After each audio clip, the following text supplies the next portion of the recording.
저희가 쓰는 말 중에 안고 없는 찐빵이라는 말이 있죠. 안고 없는 찐빵. 찐빵을 이제 먹으러 갔는데 그 집에 가면 안고가 진짜 맛있대. 그래서 갔는데 왼쪽에 찐빵이 나온다고 보세요. 저거는 건포도 같은 거거든요. 건포도 같은 게 딱 하나 들어있고 탁 먹었는데 없어. 그러면 어떻게 하죠? 저희가 가만히 있어봐. 다시 안쪽에 없고 더 깊이 있나 이렇게 다시 한번 깨물죠. 완전히 깨물었는데 없으면 이제 막 던지고 막 이게 뭐냐고 막 할 거 아니에요. 컴플레인하고 그렇죠? 근데 이제 오른쪽에 있는 것처럼 저렇게 그 팥이 가득 차 있고 맛있게 잘 준비가 됐다면 그 집은 소문나는 찐빵집이 될 거예요. 원래 안고라는 말은 일본 말이라고 그러죠. 그래서 한국말로 바꾸면 팥 또는 팥소라고 불러야 된대요. 소가 이렇게 집어넣는 거잖아요. 이렇게 만두소라고 그러잖아요. 집어넣는 거 소니까 팥소라고 부르는 게 이제 한국말이라고 그러는데 그냥 팥찐빵이라고 이제 불렀을 때 그런 현상이 발생해요. 그 찐빵 또는 빵 자체가 의미가 있죠. 그냥 빵으로 먹는 것은 의미가 있어요. 그리고 찐빵도 마찬가지예요. 쪘으니까 빵이니까. 그런데 거기다가 팥이라는 걸 붙이는 순간 달라져요. 그거는 빵이 중요한 게 아니고 팥이 중요하게 돼요. 그때부터. 그렇죠? 그 안에 뭐가 들어있느냐가 중요하게 바뀌어져요. 그래서 팥찐빵의 본질은 팥이에요. 빵이 아니고. 결코 빵이 아닙니다. 빵은 아무거나 먹으면 돼요. 팥이 중요한 거죠. 그래서 어떤 게 본질이냐 할 때는 팥이 본질이 되는 거예요. 팥찐빵에는. 그래서 안고 없는 거는 본질이 빠졌다는 의미로 사용되기도 하죠. 스마트폰도 마찬가지예요. 스마트폰의 안에 들어있는 CPU, 그러니까 중앙 처리 장치가 없으면 그냥 불 켜지고 이렇게 눌렀을 때 뭐 하는데 아무것도 반응하지 않아요. 전기를 꽂아서 배터리가 10시간, 20시간 간대. 아무 소용없어요. 고철 덩어리보다도 못한 거예요. 그냥 애물단지죠. 아무것도 쓸데없는 거, 들고 다닐 필요도 없는 건데 그냥 갖고 있는 거. 그래서 이렇게 우리가 살아가는 삶에 보면 본질과 비본질을 하는 것이 막 섞여 있다는 것을 알게 돼요. 우리가 주변을 돌아보면 무엇이 더 중요하냐 그렇지 않느냐 이거에 대한 문제이기도 하지만 더 중요한 거는 무엇이 진짜냐 그렇지 않느냐의 문제가 되기도 해요. 근데 믿음도 마찬가지예요. 저희가 어제는 믿음이란 무엇인가에 대한 말씀을 히브리서 11장 1절부터 3절 말씀을 통해서 함께 살펴봤어요. 왜냐하면 저희가 이제 1년 동안 믿음의 본질을 계속 즐기며 걸어갈 것이기 때문인데요. 이제 어제 우리가 함께 정의했던 믿음에 제가 잠깐 설명드리지 못했던 실상이라는 거, 그러니까 바라는 것들의 실상이라는 말은 확신이라는 뜻이에요. 그러니까 바라는 것은 하나님의 약속이라고 했잖아요. 하나님의 약속에 대한 확신이 믿음인 거예요. 성경에서 말하는 믿음의 정의는 하나님께서 약속하신 것에 대한 확신, 이게 정확한 믿음의 정의가 돼요. 그러나 그 믿음을 갖고 살아가는 거하고 믿음의 본질을 아는 거하고 좀 달라요. 그러니까 믿음은 그건데요. 그걸 가지고 살아가는 동안에 다양한 것들이 생기거든요. 이렇게 우리 그리스도인 삶에 보면 주변에 많은 것들이 생기잖아요. 그래서 어떤 경우에는 비본질적인 믿음의 본질이 아닌 거에 우리가 이렇게 집중할 때가 생겨요. 예를 들어 어떤 기적 같은 거죠. 기적이 필요하고 중요하긴 하지만 그러나 기적은 본질이 아니거든요. 그럼 우리가 매일매일 기적을 경험해야 돼요. 여기 뭐 상처가 나면 바로 나와야 되고 자동차 사고가 나도 우리는 거뜬하게 일어나야 되고 경제적인 문제가 막 하늘에서 돈이 떨어져서 살아야 되고 이런 나무를 막 캐면 이게 막 돈이 돼야 되고 이런 것들이 막 발생해야지 그게 본질인 거예요. 근데 그 본질이 아니기 때문에 드러나지 않는 거예요. 그런 거지. 그러니까 믿음을 갖고 있다고 해서 하나님의 약속에 대한 확신을 갖고 있다고 해도 본질을 놓치면 문제가 발생하는 거예요. 이게 뭐 우리를 막 죽음으로 몰아가는 그런 건 아니지만 그리스도인의 삶에 큰 잘못된 반향을 일으킬 수 있다는 것이죠. 그런 의미에서 본질이 무엇인지 정확하게 짚어낼 필요가 있어요. 오늘 본문은 바로 그것을 드러내는데요. 잠깐 이제 그 12장 2절을 보시면 믿음의 주요 온전하게 하시는 이라는 표현이 나오죠. 이제 한국말 저희 성경에는 주라는 말이 나와서 믿음의 주인인가 보다 생각할 수 있어요. 예수님이 믿음의 주인이시지 이렇게 생각할 수 있죠. 근데 저 단어는 원래 주라는 단어보다는 더 정확한 단어가 있어요. 그 표준 새 번역은 창시자라고 이제 번역을 했고, 그 다음에 그 현대인의 성경은 근원이라고 했어요. 근원. 그게 주라는 말보다 훨씬 정확한 말이에요. 그러니까 시작한 분 그런 말이에요. 믿음의 시작점, 시작하신 분, 창시자 그런 말이 바로 믿음이란 주라는 뜻입니다. 또 하나 온전하게 하시는 이라고 하는 표현이 있습니다. 믿음을 그러니까 저희 표현을 하면 주님이시고 또 믿음을 온전하게 하시는 분은 바로 예수입니다. 이렇게 표현하고 있잖아요. 온전하게 한다는 저 온전은 완전하게 한다는 말이기도 하고 완성자라는 뜻이에요. 정확한 말은. 그러니까 다른 말로 바꾸면 믿음을 시작하고 완성한 분. 이분이 예수님이라는 뜻이죠. 훨씬 더 클리어하죠. 복잡하지 않고.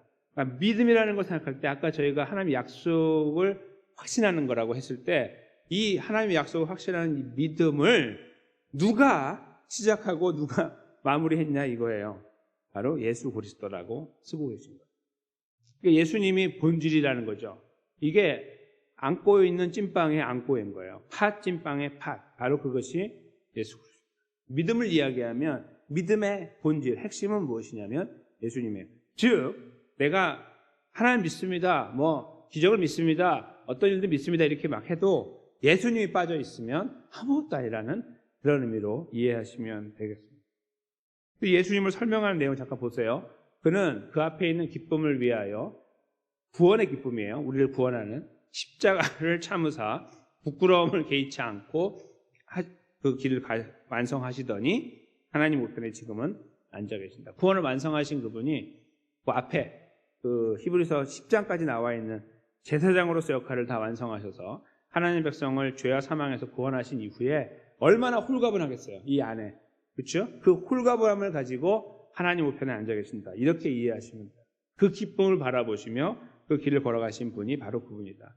저희가 잘 이렇게 생각해 보시면 아시지만 여러 가지를 믿어요. 하나님도 믿고 하나님 하신 것도 믿고 구약의 사건들도 믿고 하지만 우리가 가장 많이 믿는다는 거에 대상으로 정하는 것은 항상 예수님이에요. 그렇죠? 오늘 찬송가도 아무것도 우리가 이 구원에 이를 수 없는데 예수님만 믿으면 된다는 찬송이잖아요. 막 감격적이지 않으세요?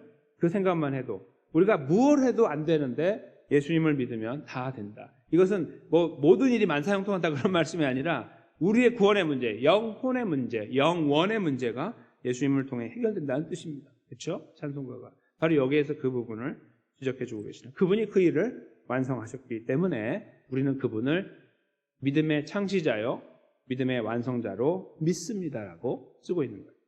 그분을 바라보자라고 쓰고 그 바라보면서 우리가 얻게 되는 유익이 3절에 나오는 거예요.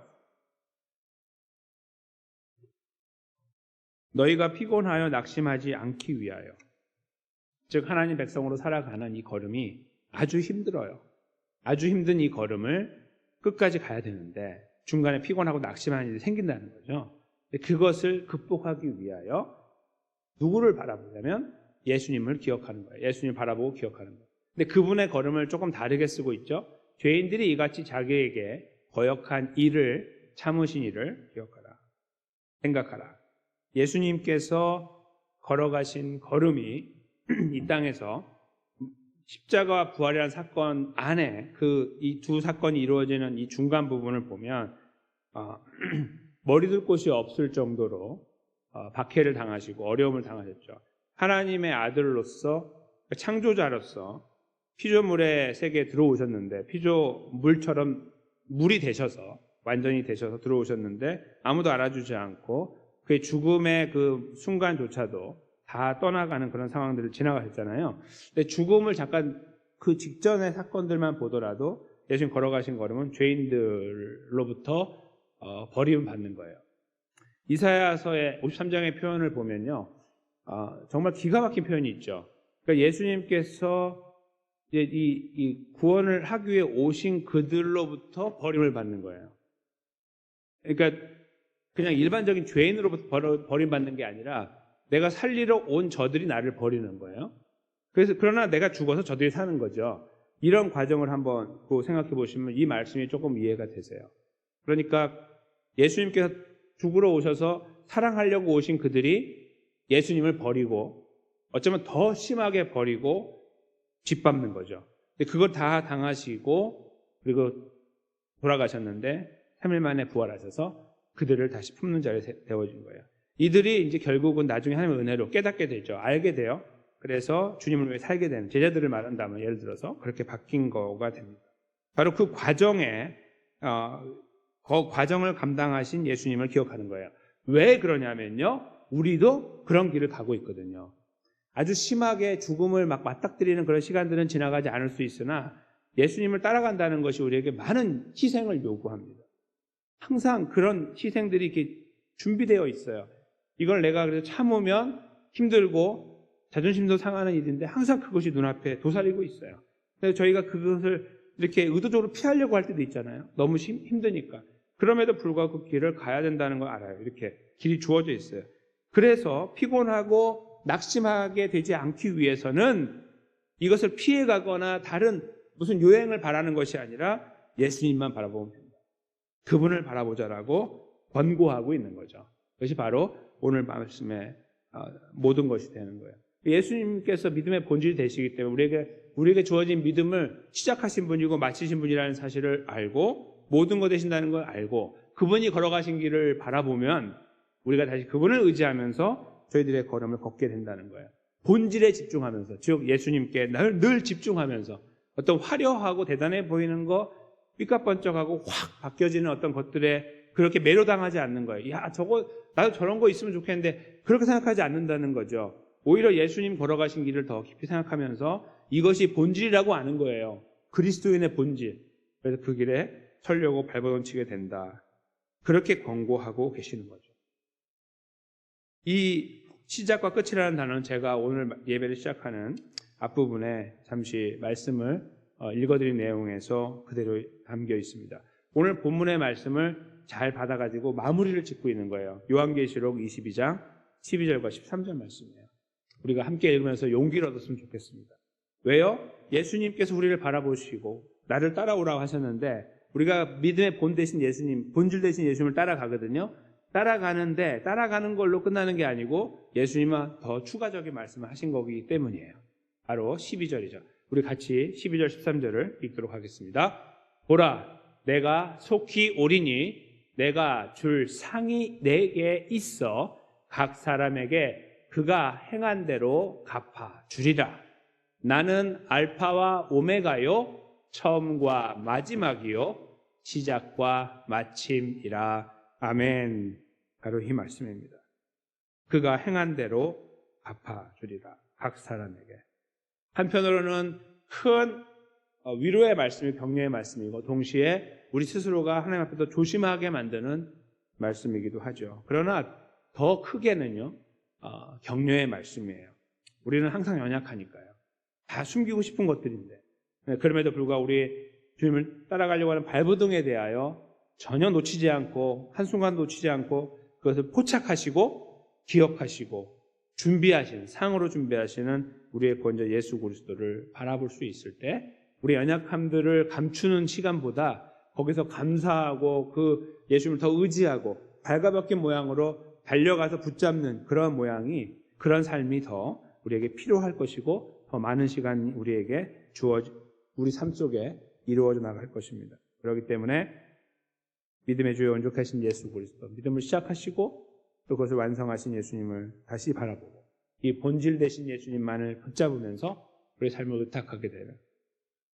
그래서 2025년의 걸음이 굉장히 큰 걸음이잖아요. 365일을 걸어가야 되니 걸음 속에서 주님의 도우심과 인도하심과 역사하심, 나를 지키시고 격려하시고 내가 눈물을 흘릴 때 품어주시고 다시 도드하게 해주시고 주저앉았을 때 일으켜주시는 분으로 경험하며 의지하며 또 우리에게 주어진 삶의 여정을 그리스도인답게 잘 걸어가게 되시는 그런 걸음에 힘있게 세워지기를 간절히 원하고요. 또 오늘 기도하실 때에도 삶의 여정들, 우리가 갖고 있는 기도의 많은 제목들을 남김없이 우리 주님께 올려드리는 귀하고 복되고 참으로 홀가분한 감사한 시간 되시기를 예수님의 이름으로 간절히 축원합니다.